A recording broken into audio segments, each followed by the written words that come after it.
What really happened on the 29th of May 1953? Come with me and let's find out. Missy, ready?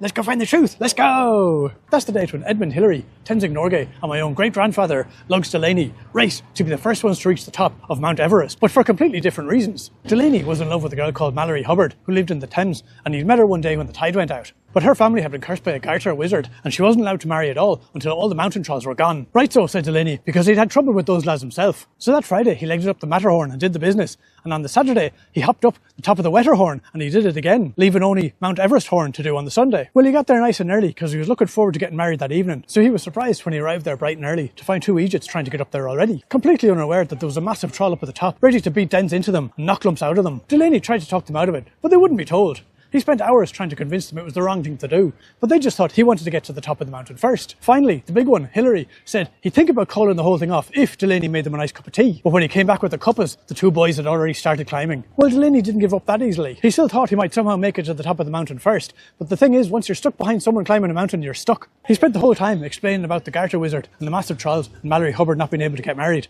But Hillary just kept laughing and asking Delaney if the tea was ready yet. Then, as they neared the top, Delaney spotted the troll up ahead, ready to pounce, so he did the only thing he could, even though he knew it was wrong. He gave Hillary a big puck in the back of the head, and then he stole his bag, because Hillary had packed all his bees with him, and Delaney knew he'd be able to convince the bees to help him get to the top first. Delaney had been abandoned by his parents as a child, so he'd grown up in a beehive, and he knew the language. And when he explained to the bees what was going on, they were only too glad to help. They gathered round and grabbed them up in their little legs and flew up over the two boys, and then dropped him right in front of the big stupid troll. It was a mighty battle, because this was the biggest troll of all, but Delaney had learned to fight in Wales, so it didn't stand a chance really. And after he'd given it a good battering, it fell down dead. But with the last of its strength, the troll managed to grab Delaney's leg, and the two of them rolled off the mountain and landed in a part of China that hasn't been explored to this day.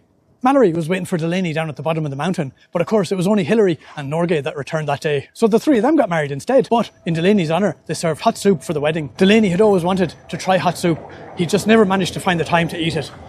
But sure, that's nothing compared to what happened to my other great-great-grandfather. Make sure you subscribe or follow, or whatever they call it these days, so you don't miss that story. Ready, matey? Let's go!